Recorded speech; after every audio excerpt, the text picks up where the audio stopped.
So friends, let's start our today's general science topic, Unit 7, Sun, Earth and Moon.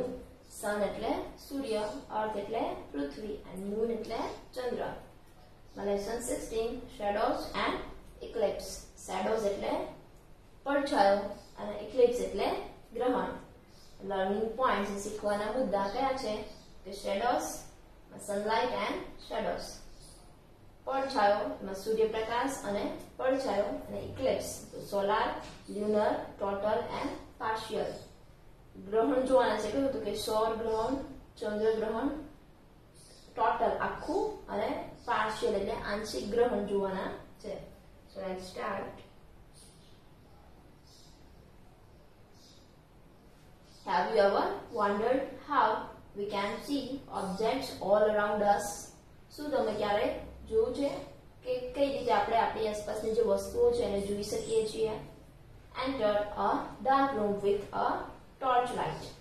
The torch light અથવા તો બત્તી આવે છે એનો લઈને કોઈ અંધારા રૂમમાં પ્રવેશો. અહીંયા dark એટલે અંધારું. Focus the torch light on any object in the room. હવે ઓરડામાં કોઈ વસ્તુ ઉપર ટોર્ચ લાઇટનો પ્રકાશ છે કેન્દ્રિત કરો. ફોકસ એટલે કેન્દ્રિત. Light falling on that object is reflected back to your eyes, thereby making that object visible. તો તે વસ્તુ પર પડતો જે પ્રકાશ છે એ શું થાય છે? પ્રતિબિંબિત થઈને તમારી આંખમાં પાછો પડે છે અને તેથી તે વસ્તુ આપણને દ્રશ્યમાન થાય છે, તો આપણા માટે દ્રશ્યમાન બને છે. અહીંયા વિઝિબલ એટલે દ્રશ્યમાન અને ફોલિંગ એટલે પડવું. Thus, an object comes visible to us when light falling on it is reflected into our eyes. આમ કોઈ વસ્તુ આપણને દ્રશ્યમાન બને છે જ્યારે તેના ઉપર પડતો પ્રકાશ એ પ્રતિબિંબિત થઈને આપણી આંખમાં પડે. Light rays coming out of any light source such as a candle, a torchlight or a lamp always travel in a straight lines. એટલે પ્રકાશના કિરણો કોઈ પણ સ્ત્રોતમાંથી આવતા હોય જેમ કે પ્રકાશના હોય પ્રકાશના જેમ કે કોઈ મીણબત્તીનો પ્રકાશ છે એ અથવા તો ટોર્ચ લાઇટ હોય અથવા તો લેમ્પ દીવો છે એના કોઈ પણ કિરણો છે પ્રકાશના એ મુસાફરી કરે તો હંમેશા કેવી રીતે મુસાફરી કરશે કે સીધી રેખામાં જ મુસાફરી કરે છે. રેઝ એટલે કિરણો, કેન્ડલ એટલે મીણબત્તી, ટ્રાવેલ એટલે જવું હશે તો મુસાફરી કરવી, સ્ટ્રેટ એટલે સીધી, લાઈન એટલે રેખા. ટોર્ચ છે એનો પ્રકાશ તમે આપશો તો એક સીધી રેખામાં ગતિ કરે છે. Let's see activity 1, પ્રવૃત્તિ A. In a dark room, એટલે અંધારિયા રૂમમાં focus a torch light on a blank wall.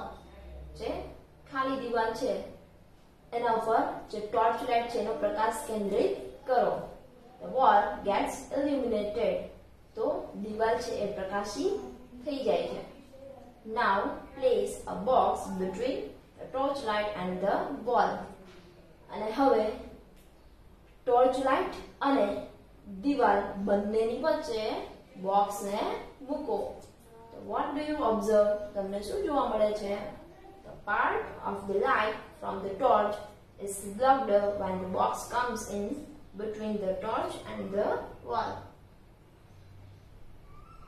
એટલે પ્રકાશનો એ ભાગ ટોર્ચમાંથી નીકળતો પ્રકાશનો એ ભાગ છે કે જે ક્યાં છે બોક્સ ઉપર પડે છે અને ટોર્ચ અને દિવાલની વચ્ચે જે બોક્સ છે તો બોક્સ ઉપર જેટલો પ્રકાશ પડશે એ કેવું થશે?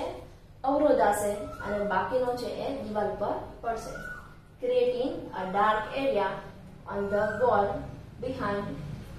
અને પછી શું કરશે? દિવાલની પાછળ એક અંધારિયો પડછાયો એટલે ડાર્ક એરિયા છે અંધારો વિસ્તાર એ બનાવશે કે જેને શું કહેવાય છે અહીંયા? પડછાયો. But the rest of wall is illuminated. પણ બાકીની જે દિવાલ છે તો પ્રકાશિત થાય છે. The rest of the light reaches those areas. અને બાકીનો જે પ્રકાશ છે એ તો આ વિસ્તાર સુધી પહોંચે છે.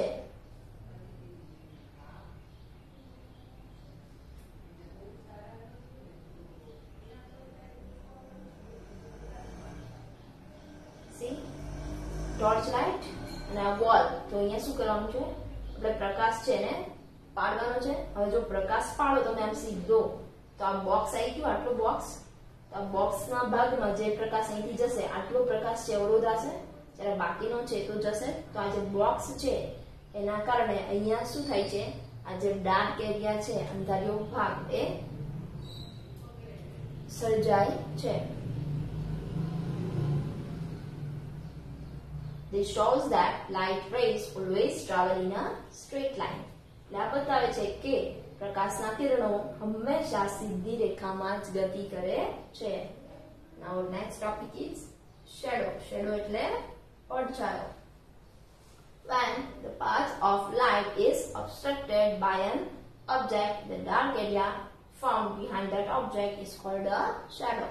પડછાયો શું છે, તો કે જ્યારે પ્રકાશના માર્ગમાં કોઈ વસ્તુ દ્વારા અવરોધ ઉત્પન્ન થાય છે તો અંધારિયો ભાગ તે વસ્તુની પાછળ રચાય છે, કે જેને શું કહેવાય છે, પડછાયો.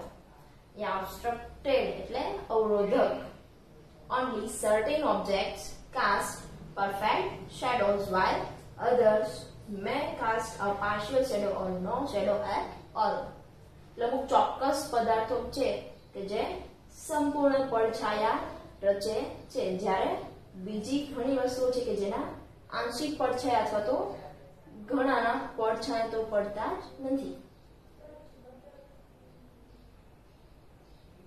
Objects through which light cannot pass at all are opaque objects.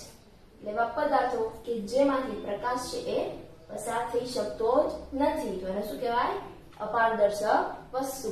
opaque એટલે અપારદર્શક વસ્તુ. Objects made from metal, wood, soil or stones are opaque objects. પદાર્થો કે જે ધાતુ, લાકડું હોય, જમીન, માટી હોય અથવા તો પથ્થર, આમાંથી બનેલી બધી વસ્તુઓ કેવી હશે, અપારદર્શક વસ્તુઓ. Opaque objects cast perfect shadows. એટલે જે અપારદર્શક વસ્તુઓ છે એનાથી પડછાયો કેવો રચાય છે, કે સંપૂર્ણ પડછાયો રચાય છે. Objects through which light can pass completely are transparent objects. એટલે વસ્તુઓ કે જેમાંથી પ્રકાશ છે એ સંપૂર્ણપણે વસ્તુમાંથી જ પ્રકાશ પસાર થઈ જાય, તો એને શું કહેવાય છે, ટ્રાન્સપેરન્ટ ઓબ્જેક્ટ્સ એટલે પારદર્શક વસ્તુઓ. Water, clear glass and clear saffron paper are transparent objects. પાણી, કાચનો ગ્લાસ અને કાગળ જો જે પારદર્શક પદાર્થ આવે છે સાફેન, એ આ બધા જ શું છે, કાગળ. તો આ બધા શું છે, પારદર્શક વસ્તુઓ છે. And these cast no shadows at all. આ બધામાં પડછાયો છે પડતો નથી. પડછાયો કેમાં પડે, તો કે જે opaque હશે એમાં, અને પડછાયો કેમાં નહીં પડે, તો કે ટ્રાન્સપેરન્ટમાં પડછાયો પડશે નહીં. Objects through which light can pass partially are transparent objects.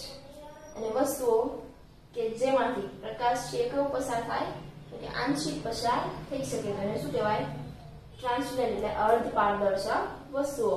Transparent એટલે શું થશે, અર્ધ પારદર્શક. So I hope friends will understand.